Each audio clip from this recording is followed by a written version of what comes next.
à côté de moi comme ça.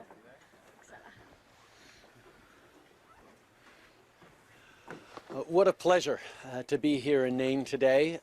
First Prime Minister in office to ever visit Nain and this section of Nunatsiavut. It was a wonderful meeting with the ICPC, the Inuit-Crown Partnership meeting.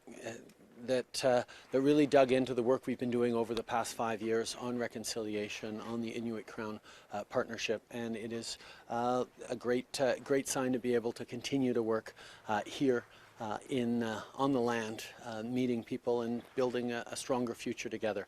The welcome by the community was extraordinarily touching and is a sign of the work we're doing in the right direction. There's a lot more to do, but obviously it was great to be up here with so many ministers to have a really important milestone meeting. C'est un grand plaisir d'être ici au Nunatsiavut aujourd'hui, à Nain, pour parler du partenariat entre la Couronne et le peuple inuit. Évidemment, beaucoup de travail à faire encore, mais on a marqué vraiment 5 ans de travail ensemble et l'accueil qu'on a eu de la communauté souligne qu'on est en train de faire des bons progrès, mais bien sûr, il reste beaucoup à faire encore. Mr. Prime Minister, the Global Mail is reporting CSIS has been sharing information with Chinese diplomat Zhao Wei with Global Affairs for 3 years. Was it a failure of your government not to expel him sooner? And is anyone in your government to blame for this? English and French, please. We took the serious step earlier this week of declaring this individual persona non grata. We will not hesitate to take action where warranted to stand up for Canadian values and rules and laws. We will continue to do everything necessary to keep Canadians safe.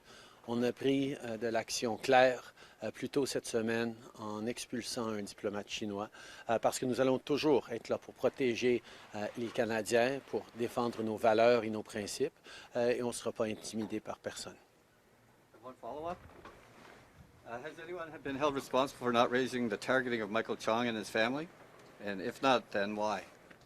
We have ongoing processes in place, whether it's NCIRA, whether it's NSICOP, whether it's the independent special rapporteur who's looking into all these questions, and we have mechanisms and procedures that work. But it is something that I brought in as policy last week to make sure that regardless of how credible or serious or not a given threat is towards parliamentarians or their family, even if CSIS makes a determination that it's not of particular interest or relevance, from now on, they must raise it and assure that it's raised to the highest levels. That's a new process we brought in, but CSIS regularly makes evaluations about which are serious or credible threats or not. But from now on, when it comes to MPs or their families, they will be elevated. Nos services de renseignement et d'information font un travail exceptionnel pour évaluer la pertinence, la crédibilité et le niveau de menace d'informations qu'ils reçoivent. Et ils prennent toujours des décisions sur à quel niveau il faut les élever. Mais à partir de la semaine passée, j'ai déclaré que même si une menace ou une information n'est pas sérieuse, n'est pas crédible, n'est pas substantielle, ils doivent assurer d'un suivi si ça affecte un député ou sa famille. I can go. A feasibility study obtained by the Canadian press concluded that the search for the remains of 2 First Nations women at a Winnipeg area landfill is worth doing to prevent further harm to their families. But it could also take up to 3 years and $184 million. Will your government pay what is necessary to find these women? Minister Miller has been closely engaged with the Manitoba Chiefs, with local leadership and the Indigenous communities. As we've said from the very beginning, the federal government will be there to support in this grieving and healing process. We know how atrocious and how difficult this is for the families, and we will do whatever we can to help. I wonder how you feel being here in a place where housing conditions were declared what was it? A human rights failure by your housing advocate. And I wonder too if you are reconsidering the slower rollout, 7 years, starting next year, of the additional funds for the Indigenous housing strategy.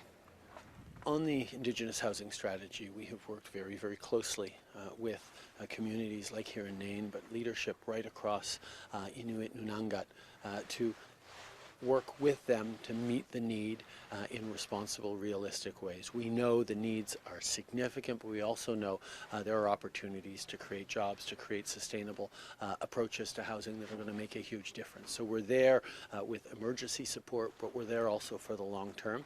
We will continue to do this in partnership, because that's what reconciliation is all about. It's not about Ottawa deciding to do this or to do that. It's about working with the leadership, like we did this morning, to talk about the issues that matter most to them and moving forward in a constructive way. You can go to local media for a question. People rely on hunting and fishing to subsidize the high food costs up here in the north. And there's a lot of confusion and concern among local hunters around the gun restrictions measures.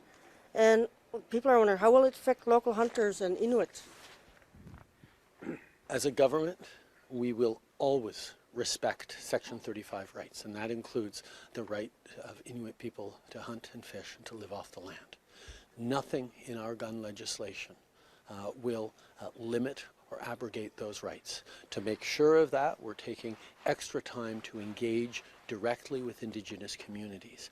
But we know that even as we have to make sure that we're removing military-style, assault-style weapons that have no use in hunting and no place in any communities, we're making them illegal, but we are ensuring that hunters and fishers, Indigenous and non-Indigenous, are able to continue to enjoy their pastimes or their source of sustenance. Merci beaucoup tout le monde. Thank you very much. Minister Miller, can I get a quick comment? Sure. One sec there.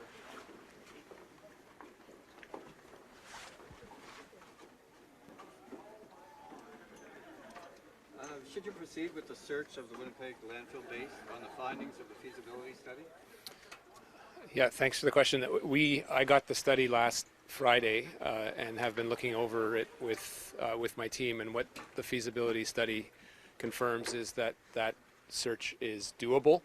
I did not want to speak out publicly about this until such time as I had spoken to the families. This is about human remains and the search for closure and the search obviously for bodies that were disposed of in a completely inhuman way due to the tragedy that we all know is ongoing with respect to murder missing Indigenous women and girls.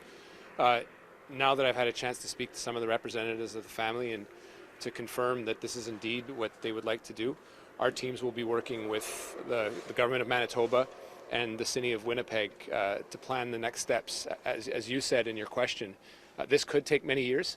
There is a risk to human life for those searching potentially toxic sites, so that all has to be properly planned, and that is work that will go on over the next little while. Yes, it's a substantial amount of money, but as the Assembly of Manitoba chief said, what signal do you send if you don't search for First Nations bodies that have been disposed as if they were trash, which they are absolutely not, and they are sacred and they are to be honored in that context. But again, this starts with discussions with the families, and those will have to be ongoing. And hopefully over the next couple of weeks or so, I'll have a chance to actually meet with the families and the planning group to look at the next steps. Thank you. Thanks for your time.